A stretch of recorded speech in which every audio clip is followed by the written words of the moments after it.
Hello সবাইকে, good morning. চলে আসলাম ছোট্ট একটা মিনি ব্লগ নিয়ে তোমাদের সাথে। আমি মৌসুমি, আর আমরা তো এখন রয়েছি পুরীতে।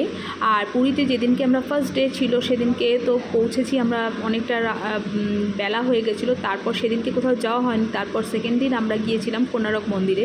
তো কোণারক মন্দির অবধি তোমাদেরকে বলা হয়েছে যে আমরা বেরোচ্ছি। তারপর সেই দিনকার ব্রেকফাস্টটা আমাদের ছিল এরকম, পুরি সবজি ছিল, আর বেশ ভালোই ছিল ব্রেকফাস্টটা কিন্তু। আর আমার মেয়ে যেহেতু কারি পাতা খাওয়ার অভ্যাস রয়েছে, ও কিন্তু খুব এটাকে মজা করেই খাচ্ছিল। তো সবাই আমরা খেতে বসে গেছি। তো চলো এবার আমরা কোণারক মন্দিরের দিকে যাব। আর এই যেতে যেতে পথে কিছু কিছু একটু একটু করে খেতে হবে, কারণ আমরা কিন্তু সকালবেলা ওই কিছু না খেয়েই বেরিয়েছিলাম। তারপর এই ব্রেকফাস্টটা করে তারপর আমরা এখন রওনা দিচ্ছি। যেহেতু অনেকটা রাস্তা, তোমাদের দাদাভাইও দেখতে পাচ্ছ খেতে বসেছে, আর আমরাও একসাথে নিয়েছি। আর এখন আমরা কোণারকের দিকে রওনা দেব। তো মেয়ে দেখো খুব হ্যাপি হয়ে রয়েছে। তো চলো এখনকার মতন টাটা, আবার আসবো।